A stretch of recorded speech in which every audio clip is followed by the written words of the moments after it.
Welcome to the Marriage Steps podcast, where developing a long-lasting, happy relationship is the status symbol to achieve, and following my 6 marriage steps is a path to help get you there. I'm your host, Dr. Wyatt Fisher, a licensed psychologist specializing in marriage counseling. The Marriage Steps podcast is listener-supported, so to help keep it on the air so couples worldwide can receive hope for their marriage, please consider becoming a monthly supporter by going to patreon.com/marriage steps. A quick announcement, I'm officially launching my Total Marriage Refresh book. If you've been to my conference, you know about this content. It's my top 6 steps to marital satisfaction. So this book is my conference on steroids. So there's more case studies, more examples, more insights, more tools. And I've written it as a marriage manual, meaning that it's something that you can go back to again and again and again to remind yourself how to handle common challenges in marriage. So I hope you check it out. It's a great time of the year to get it. A lot of relationships are suffering right now because of the pandemic. And so if that's you, if your marriage is facing challenges, if you're stressed, if you need some help in your marriage, if you want some hope and some refreshment, make sure you check out the book, Total Marriage Refresh, available on Amazon now. The first thing I'm going to do today is the marriage Q&A. So throughout the week, I have people sending me questions through Facebook or Instagram or emailing me, and I do my best to respond back. And I also like to share the questions here in case some of you have the same one. So here's the first one I got. I just found out about my partner having an affair. What should I do? The first thing I want to say to you is my heart goes out for you. Experiencing an affair is one of the worst things you can go through, and it creates PTSD symptoms, post-traumatic stress disorder, because you lose all power, you lose all control, you lose all sense of reality. It's one of the worst things you can go through. And so if that's you, if you've just found out your partner is having an affair, I'm going to recommend 3 things. The first thing is you want to ask them to stop all contact with the person and open up all of their accounts so you can make sure they're not in continual contact. Now, some partners, when they have been having an affair, they're very repentful and they're very remorseful and they're willing to do whatever it takes. Normally, you're not going to heal if that heart is not there. So you'll be able to tell pretty quickly if your partner is willing to do whatever it takes by how they respond to that request. If you ask them, stop all contact, open up all lines of communication so I can see everything to make sure there's no more contact. If they really want to save your marriage, they'll do that without blinking an eye. If they don't do that, the second recommendation is to expose the affair. Tell all of your family and friends. The reason for that is because a lot of times when someone is having an affair, they're under the influence of a drug. An affair replicates the same chemistry in your brain as hard drugs. Therefore, you're not in your right frame of mind. You're in this haze. But when your family and friends find out and they start contacting you, guess what? A lot of times it snaps you out of it. And it makes you realize how stupid you're being and how devastating you're being to your family. So that's the second round of defense. Expose the affair. A lot of times that will stop it. If that doesn't stop it and your partner still refuses to open up all communication with you and all accounts and refuses to stop contact with the person, the next round of defense, the third round of defense, is a separation. You want to have a separation with 0 contact because that allows your partner opportunity to experience life without you and decide if they want life without you with this other person or if they want to come back to you. It also protects you from the trauma of the affair because it can feel like emotional abuse to still be in a relationship with someone who is having an affair. So those are your 3 steps to consider. Second question, my husband says he needs sex twice a week and he pouts if he doesn't get it. What should I do? Well, I have recommendations for both of you. For those of you who pout, it's very easy to pout if you're not getting sex in your relationship, especially if you're the high libido partner. Because when we're pouting, that's us not feeling loved, not feeling adequate, not feeling wanted. However, if you pout and you sulk and you're passive aggressive, that's going to get you less of what you want. because then your partner is going to feel like you're being manipulative and that they have to give sex to get love. So you have to work on your pouting. Instead, put your feelings into words. I feel really sad. I feel really lonely. I feel really hurt. I feel really rejected because we haven't been having sexual contact lately. That's how you want to express it. Don't pout. You still want to get it out, but do it in more constructive ways. Now, for the partner who is saying, my partner always needs sex twice a week, for you, I would recommend a few things. First thing is we need to look more at what you need. What's your desire?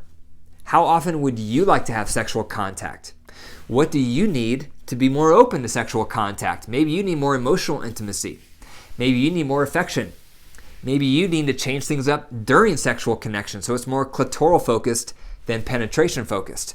You need to have your needs front and center, because if your needs are being honored and you have a stake in it, then you won't resent your partner needing it, because you also need it and want it because you're enjoying it. So concentrate not just on what your partner needs, but also on what do you need to make it more pleasurable for you. Okay, the marriage message of the day is, who is to blame for problems in marriage? Who's to blame? The $1 million question. As a marriage counselor, I get couples coming in all the time, and when I start asking them about the problems, they start doing this. Who's to blame? And they each blame each other. And there's a lot of truth in that. Usually both partners are playing a part. So that's step number one, is you want to unpack the vicious cycles. What are the vicious cycles in your marriage? Normally, one partner does something that upsets their partner, and then their partner reacts in a way that upsets this partner, and now you have a vicious cycle, back and forth, back and forth, back and forth. What are your vicious cycles? That's step number one. You want to understand what your vicious cycles are, and you want to understand what your part is, because most likely you are not innocent. You're probably contributing in some level. You're probably making it worse on some level. You have to figure out how you both are contributing to the vicious cycle in your relationship. Number two, we need to look at the perpetrator of the problem. The perpetrator is the person doing something that's upsetting their partner. Maybe they're not responding to their partner's bids very well. Maybe they're negligent toward the marriage. Maybe they're not meeting their partner's needs. Maybe they're not open to conversations and they're not willing to work through conflicts. They're doing something, maybe they're not sharing power. Partner A is the perpetrator. We'll call them the perpetrator. They're doing something or not doing something that's upsetting their partner. So for those of you listening, some of you are the perpetrators. You're doing or not doing something that's upsetting your partner. You have to take ownership for that. What is it that you're doing? Don't just look at your partner and say, oh, look at their angry reaction to me. They're the problem. They're the problem. You're also the problem because you're doing something or not doing something that's creating their anger. And I've seen this with couples I've worked with. Some partners come in and they're doing or not doing something that's upsetting their partner, but instead of looking at their part, all they focus on is their partner's anger. And they think their partner's anger is the problem. And it is. But your behavior you're doing or not doing is creating your partner's anger. So you have to start by looking at your part. Don't dismiss what you're doing and just blame your partner's anger for the problems you're having in your relationship. Look at what you're doing or not doing that's creating your partner's anger. Number 3 is the person having the anger. This is the reactor to the problem. This is the person who's responding to the problem. This is the partner who is reacting to what their partner is doing or not doing, probably with anger. You're also to blame. You also have to take ownership for your anger. And don't dismiss your anger and say, it's okay that I'm angry because look at what my partner is doing. Now, there is a time and place for righteous anger when you're righting a wrong. However, a lot of us feel justified to respond with anger because of our partner's behavior. Anger is destructive. So you need to take ownership for your anger. No matter what your partner is doing, it's up to you on how you choose to respond back. You don't have to respond with anger. You can learn to constructively put your words and your feelings into words. You can check out the Reunite tool on my website. You can learn how to have a soft startup. You can learn how to constructively express yourself.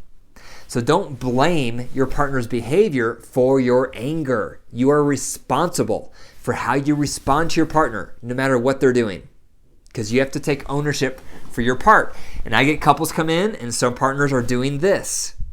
They don't think they should take responsibility for their anger. They don't think they should look at their part because all they can look at is what their partner is doing wrong. Their partner is doing this or not doing this, so therefore how they react, they feel is justified. And that's wrong. You also need to take ownership for your part and work on your part because it's a vicious cycle. It's not unidimensional, it's multi-dimensional. And that leads to step number 4, which is a personal story in my relationship. So early in my relationship, my wife came out of a background with a lot of sexual trauma. So early in our marriage, she avoided all sexual contact for months on end. She would avoid it because it was traumatic for her. So she would be the perpetrator. She's the one doing something or not doing something that was impacting me. So in this case, she was not open to sexual contact. So she's the perpetrator of the problem in this scenario. So that's her part. However, my part is I responded with anger. I responded with agitation. I responded with being passive aggressive. I responded by blowing up at times. I didn't respond well at all. And I have to take responsibility for my part. Because when I would respond with anger, guess what? Now she wants to avoid it even more.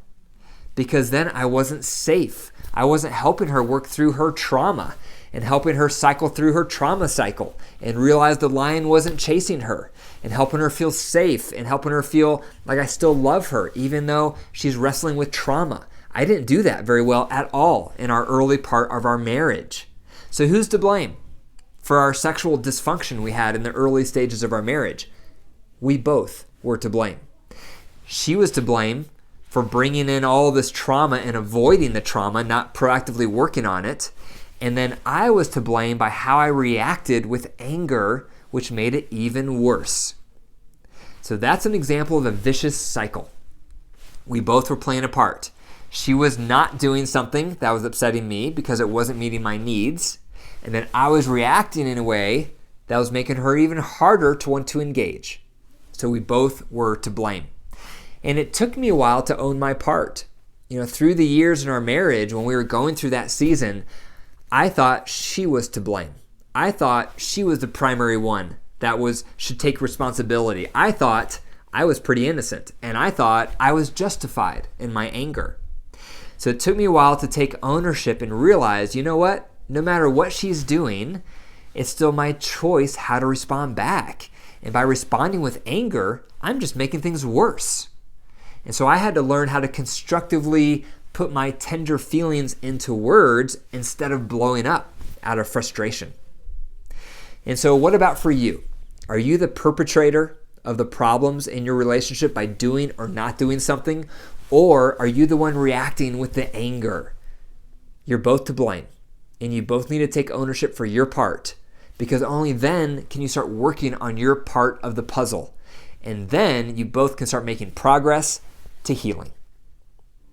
Thank you for listening to the Marriage Steps podcast. If you enjoyed the episode, be sure to click the 5 stars and leave a review. If you enjoyed the podcast, or if you want to be on the podcast, if this podcast has helped you in any way, I would love to interview you so others can be inspired by your story.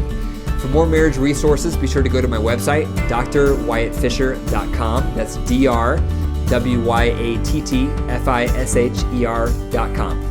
And remember, your marriage is alive. It's a living organism. So if you care for it, it will grow. But if you deprive it and neglect it, it will wilt and die. The choice is up to you. Take care.